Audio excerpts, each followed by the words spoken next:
Itago niyo na lang ako sa pangalang Rudy. 35 anyos. May asawa at 2 anak. Ako ay kasalukuyang nagtatrabaho bilang isang sales manager sa isang merchandising firm sa Malate. Hindi ko na masyadong idedetalye ang ilalahad kong kwento at baka mamaya ay makarating pa ito sa butihin kong asawa. Gusto ko lang talagang i-share sa inyong lahat ang hindi ko makakalimutang karanasan noong mga panahong naisalba ko ang isang babaeng nangangailangan ng tulong at kalinga ko.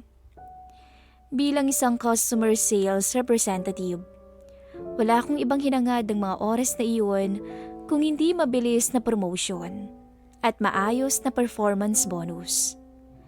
Maliban kasi sa nag-aaral pa ang nakababata kong kapatid, ay kailangan ko ring magdoble trabaho bilang isang breadwinner upang mabayaran ang kaliwat ka ng mga utang namin para lamang makapagtapos ako ng kolehiyo.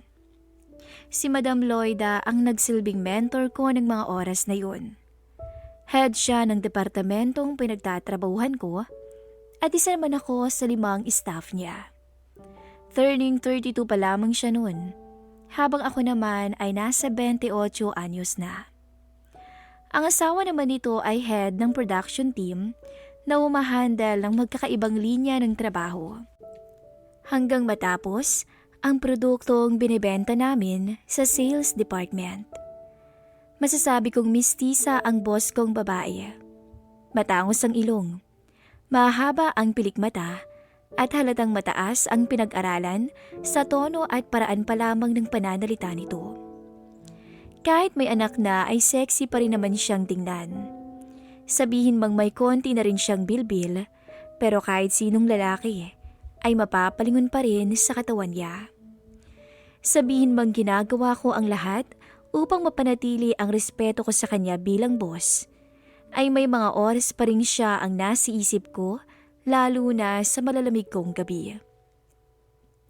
Mabait kasi si Ma'am Loida. At masasabi ko rin namang hindi siya killjoy. Nang minsang nasa kalagitnaan kami ng biroan ng mga kasamahan ko sa trabaho, ay hindi siya nagdalawang isip na sumali, kahit medyo green na ang topic naming lahat. Iniisip ko na lang ng mga oras na iyon na marahil normal lamang yun sa mundo naming mga sales representative. Dahil kailangan naming maging open-minded, lalo na't iba't ibang klase ng tao ang mga nakakahulubilo namin sa araw-araw. Rudy, pwede ka bang pumunta sa office ko mamaya? May sasabihin akong importante sa'yo. Kakaibang kaba ang naramdaman ko sa naging bungad ni Madam Loida sa akin, matapos itong makabalik mula sa pinuntahan niyang meeting. Halos ilang segundo rin bago ko nahimasmasan sa aking kinauupuan, hanggang sa nagawa ko ng sumagot sa kanya. Hindi kaya papalapit ng promotion mo, Brad? Hindi ba nabanggit ni Ma'am yun sa'yo noong nakaraang buwan? Huwag mong kalimutan ang MP at lechon baboy natin ha. Nangako ka pa naman sa amin. Nabigla ako sa sinabi ni John. Gustuin ko bang sakyan ang biro niya, ngunit takot akong mausog ang promotion na kay tagal kong hinintay. Alam ko kasing masamang magbilang ng sisiw nang hindi pa napipisa ang itlog, kaya mas gugustuhin kong maging low-key muna hanggang maaari. Baka may new assignment. Alam niyo naman maraming ibig sabihin ang importante ni Ma'am. Sabi ko at saka napangiti na lamang sa kanila. Natawa naman ang isang kasamahan namin na para bang nakarelate din agad sa sinabi ko. Tama si Rudy. Alam niyo ba nung huling tinawag ako ni Madam sa opisina niya? Akala ko, salary increase na. Yun pala, additional workload at malalang overtime lang. Muntik na kaya akong maging zombie nun. Anya habang napapailing pa sa kinauupuan. Sumang-ayon naman ako sa kanya at minabuting bumalik na sa trabaho. Pinigilan ko ang sariling mag-isip ng sobra dahil ayokong mag-assume at baka mabokya rin ako tulad ni Leo. Kung sakali mang mabigyan ako ng promotion, ay magpapasalamat talaga ako ng sobra kay Madam Loida. Baka nga hindi lang MP at lechon ang ihahanda ko sa team namin. Handa rin akong dagdagan yon ng pizza at ilang case ng beer sa unang sahod ko. Sa tanghali ay naging abala kaming lahat sa kaliwat ka ng mga sales catalog, kaya hapon na nang makapunta ako sa opisina ni Madam Loida. Doon ay nakaupo lamang siya sa kanyang brown swivel chair habang kaharap ang tambak ng mga papeles at laptop. Muntik na tuloy akong huwag tumuloy nang mapansing abala pa rin to sa dami ng trabaho habang panaka-naka pa nitong sinasabunutan ng buhok na para bang stress at naiirita na to sa mga ginagawa niya. Akmang tatalikod na sana ako sa pintuan nang marinig ko ang malambing na boses niya. "Kanina ka pa ba nandyan, Rudy?" Anya tsaka napatayo sa kinauupuan. Pasimple ko namang kinamot ang bato ko bago ito hinarap. "Hindi naman gaano, ma'am. Wala pang 5 minuto." Kailangan kong magkunwari. At baka mamaya akalain nitong pinapanood ko siya habang nagtatrabaho. At tahimik akong nagmamasid sa opisina nito nang walang pasabi. "Halika, tuloy ka." Matamis ang ngiti niyang sambit sa akin. "Nahihirapan ba kayong lahat sa catalogs kanina? Marketing team kasi ang may plano at gawa nun. Pinayagan naman ng mga bossing kaya wala akong nagawa kung hindi gamitin na lang at sundin ang instruction nila." Lihim akong napubuntong hininga sa sinabi nito. Kaya naman pala pressured na pressured siya ngayong araw dahil involved ang ibang department sa assignment na ibinigay sa amin. Bahagya pa kami nag-usap tungkol sa trabaho. Hanggang sa nabagong usapan namin sa importanteng bagay na gusto niyang sabihin kaninang umaga. "Siguro nagtataka ka kung bakit kita pinatawag dito sa office." Makahulugan niyang sambit. "Kinakabahan ka ba kung tungkol saan to?" Tanong pa niya. Sinalubong ko naman siya ng tingin. "Halata ba, ma'am? Kinakabahan po kasi ako dahil kung hindi promotion ang sasabihin niyo, ay baka mawalan na ako ng trabaho bukas." Sabi ko at saka mahinang natawa. Tulad ko ay natawa rin to sa kanyang pwesto. "Ano ka ba naman, Rudy? Bakit ko naman hahayaang mawalan ka ng trabaho? Sa tingin mo ba papayag ako?" "No way." Anya tsaka humakbang papalapit sa akin. Akala ko may kukunin lamang siya malapit sa kinauupuan ko.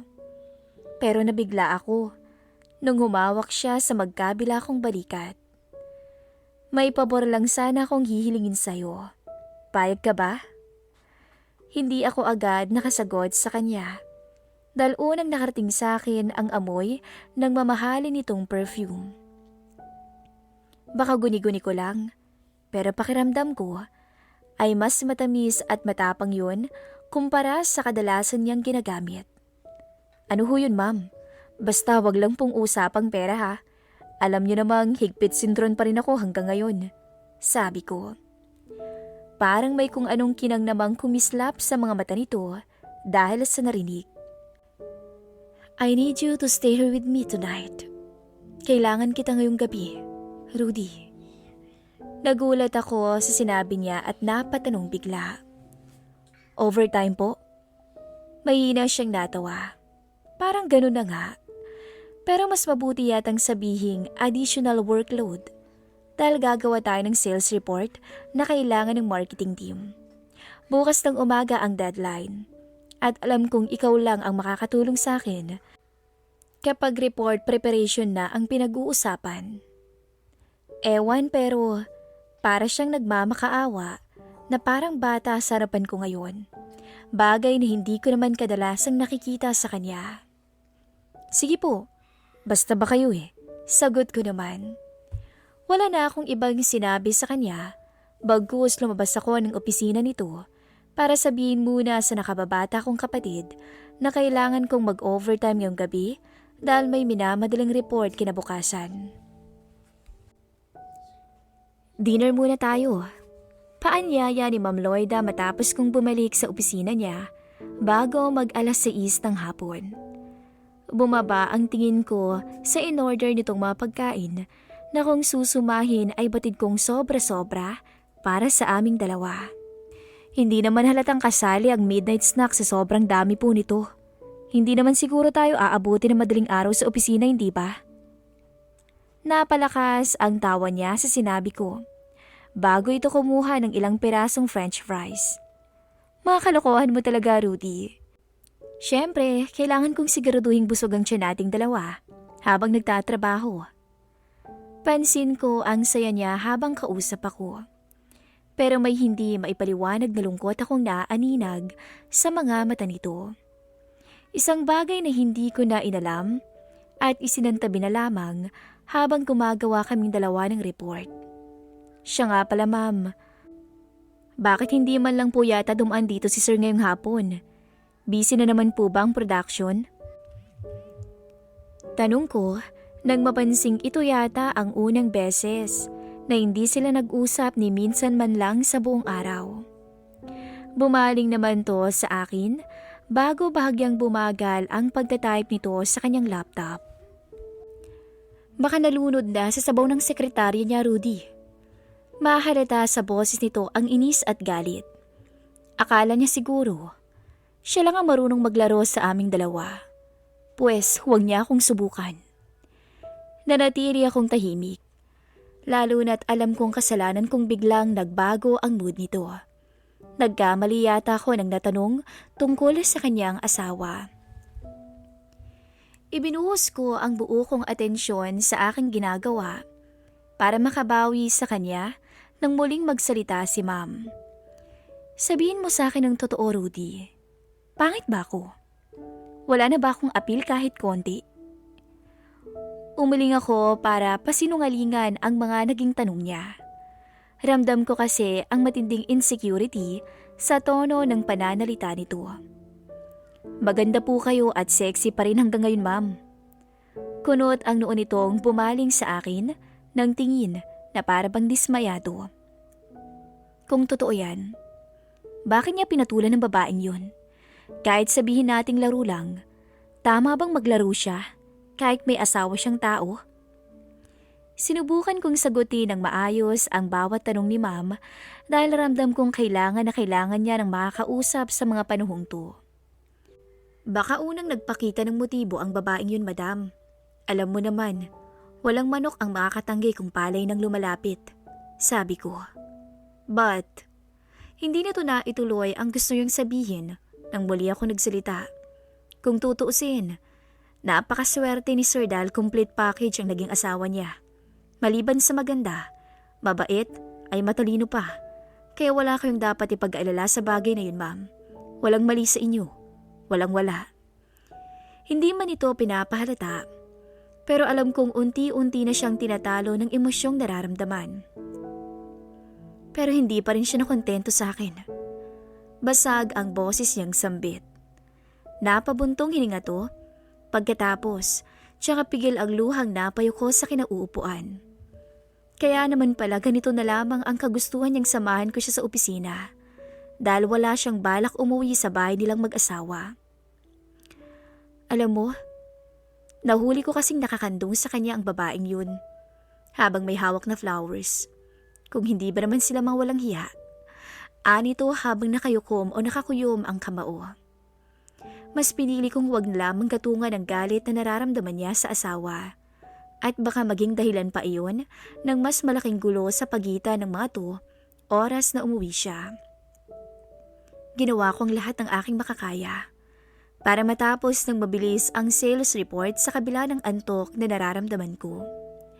Halos masira naman ang laptop ni Madam Loida sa nararamdaman niyang gigil habang nagtatrabaho. Kulang na lang din ay maluhato at alam kong hindi na work-related ang emosyong meron siya. Pangalan ko lamang ang nabanggit nito.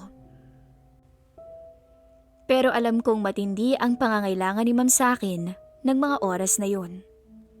Rudy, pwede mo ba akong samahang uminom ngayong gabi? Nabigla ako sa sinabi niya. Siya, iinom? Hindi kaya mas lalo lamang siyang magwawala kapag pinayagan ko siyang gawin yun?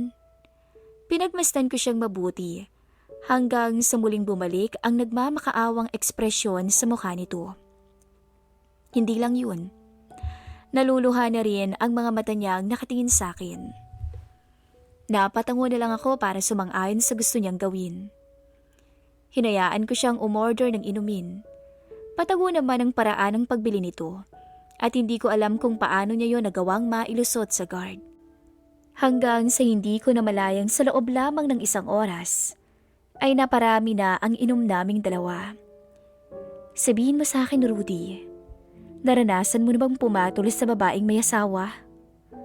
Agad akong pinagpawisan ng malamig sa tanong nito. Bakit mo natanong ang mga bagay na yun, ma'am? Bahagya akong napalunok, habang hindi naman to kumibo o ngumiti man lamang. Wala pa akong karanasan sa babaeng may asawa. Pero kung kayo naman ang babaeng magiging dahilan ng pagkakasala ko, bakit hindi? Sabi ko. Naging madaldal ako. Marahil dala rin ang epekto ng alak sa aking katawan. Talaga, Rudy? Anito habang nakatingin ang mapupungay niyang mga mata sa akin. Oo, ma'am. Maiksi kong sagot na halatang kinatuwa nito. Saglit kaming binalot ng matinding katahimikan at tanging bote ng alak lamang at mga shot glass ang lumilikha ng tunog sa opisina nito. Gusto mo bang subukan, ma'am? May lakas ng loob kong sabi sa kanya dahil para bang tuluyan nang nawala ang hiyang araw-araw kong dala sa tuwing magkasama kaming dalawa. Hindi siya sumagot. Nakatingin lang siya sa akin nang may kahulugan hanggang sa tumayo muli ito sa kinuupuan para lumapit sa akin. Masuyo kong hinintay ang magiging sagot nito. Hindi naman siguro masama kung isang beses lang, di ba, Rudy? Lumalim ang aking paghinga at ganoon din si Madam Loida. Halos magdikit na ang mukha naming dalawa ng mga oras na yun hanggang sa napagpasyahan kong umiwas at humirit ng 1 linya. Kung sinayang ka ni Sir, pues hindi kita sasayangin ngayong gabi. Pansin ko ang matamis niyang ngiti. Sabihin mang lango kaming dalawa sa alak, pero alam kong may idea pa rin kaming dalawa sa sitwasyong kinakaharap namin. Pero wala na akong panahon para magdalawang isip, lalo na nang tuluyang nagdikit ang labi naming dalawa. Halos matumba ako sa kinauupuan ko sa marahas na palitan namin. Gigil at sabik ako sa boss. Nagmadali kaming kinalas ang suot ng bawat isa hanggang sa para itong mga basura na isa-isang tumilapon sa sahig. Halos mawala ako sa sarili nang tuluyang masilayan ang lahat kay Loida. Unti-unting bumaba ang halik ko sa kanya na naging hudyat ng lahat. Hindi nagtagal ay tuluyan na kaming napadpad sa kawalan. Hinayaan namin ang mga sarili naming pakawalan ang uhaw sa aming pagkatao. Alam kong tila imposible na maabot ko pang muli ang ganong klaseng babae sa buhay ko. Alam kong nagawa niya lamang yun dahil sa galit nito sa asawa. Agad kong binuhat si Bam sa isang office table na matibay at muling nagtama ang mga mata namin. Tandaan mo palagi, Loida, hindi porket sinayang ka ng asawa mo, magiging mababa na rin ang tingin mo sa sarili mo. Nandito naman ako eh. Matagal na kitang pinapangarap, kahit alam kong hindi pwede. Sabi ko. Hindi ko napigilan ang ngiti ko habang nakatitig sa kanya. Napakaganda talaga ni Ma'am Loida, kaya hanggang ngayon ay hindi ako makapaniwala sa mga nangyari. At sa kanyang office table ay tuluyang binukas nito ang mga binti para pahintulutan ako sa nais ko. Tila naging asawa niya ako ng mga oras na yun. Halos masira ang office table sa sobrang gigil ko sa kanya. Napayakap siyang mahigpit at tanging pangalan ko ang binabanggit habang walang sawang tinatamasa ang alapaap. Halos lahat ng sulok ng office niya ay di namin pinalagpas at ang huling sandali naman ay sa kanyang office chair kung saan paborito daw nilang sumaglit ng kanyang asawa. Medyo natuwa ako nang marinig ko ang sikretong yun sa kanya. Makalipas ang ilang sandali, pansin kong wala nang imik ang babaeng nakasandal sa balikat ko. Sinubukan ko siyang tingnan at napangiti na lamang ako nang makitang mahimbing na pala ang tulog niya. Marahil dala ng pinaghalong stress at pagod dahil sa dami ng mga nangyari ngayong araw. Habang inaayos ang mga nagkalat naming gamit sa mesa, ay muli kong tinitigan ang maganda niyang kabuuan at maingat kong tinakpan ang aking polo. Handa kong tiisin ang lamig, huwag lamang maputol ang pahinga ng babaeng alam kong walang ibang ginawa, kung hindi maging isang mabuti at masunuring asawa sa taong hindi man lang nagdalawang isip, nasaktan at paglaruan siya. Nang matapos ko ang aking ginagawa, ay maingat ang mahakbang kong lumapit sa kinaroroonan nito. Sa takot na magising siya, ay banayad ko na lamang na hinaplos ang buhok nito, tsaka emosyonal na hinalikan ang kanyang noo. Kung sakali mang tumating ang araw na gugustuhin mong hiwalayan at talikuran ng iyong asawa, sana maalala mong nandito lang ako. Tatanggapin kita at ipinapangako kong hinding-hindi kita sasayangin tulad ng ginawa niya. Imbis na promotion, ay hindi ko inasang ibang biyaya pala ang matatanggap ko ng mga oras na yon. Makalipas ang ilang buwan, ay napagpasyan kong mag-resign sa kumpanyang yun. Hanggang sa awa ng Diyos, ay natanggap ako sa kasalukuyan kong trabaho at na-promote bilang sales manager matapos ang 2 taong pagsisikap. Napag-alaman ko ring mas pinili ni Loida na iwan ng asawa dahil sa kasalanan ni minsan ay hindi man lamang nito pinagsisihan. Mabigat ang desisyong ginawa niya, lalo na't ayaw sana nitong mamulat sa isang broken family ang anak. Ngunit noong tumagal ay wala rin siyang nagawa nang sumama ang asawa sa kirita nito. Nang muling mag-cruise ang landas namin sa kumpanyang pinagtatrabahuhan ko, ay hindi ako nagdalawang isip na tanggapin, hindi lamang si Loida, kung hindi maging ang anak nitong alam kong nangangailangan din ng pagmamahal ng isang tatay.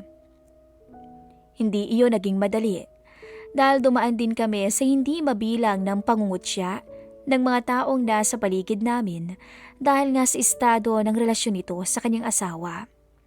Maging sa pamilya kong hindi nagtagal, ay tinanggap at nirespeto rin ang desisyong pinili ko.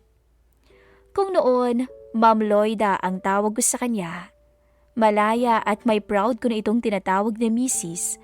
sa harapan ng mga katrabaho namin ngayon. Hindi ko na siya boss, dahil ako na ang boss niya sa tuwing nasa loob kaming dalawa ng opisina. Sabihin mang naging matagal at magastos ang proseso ng annulment, pero nagtiis at nagtiyaga kaming dalawa hanggang sa maging legal ang aming pagsama. Paulit-ulit kong sinasabi sa kanya ng mga panahong yun na gusto ko siyang mahalin nang walang halong pag-aalinlangan. Gusto kong iparanas sa kanya at sa mga anak namin ang masayang pamilyang nararapat para sa kanila. Kaya ganoon na lamang ang pagpapasalamat ko sa may kapal nang magawa naming makamtan ang bagay na yun sa kabila ng mga pagkukulang at pagkakasalang nagawa namin. Hanggang dito na lamang po ang aming istorya at salamat po sa mga nakinig.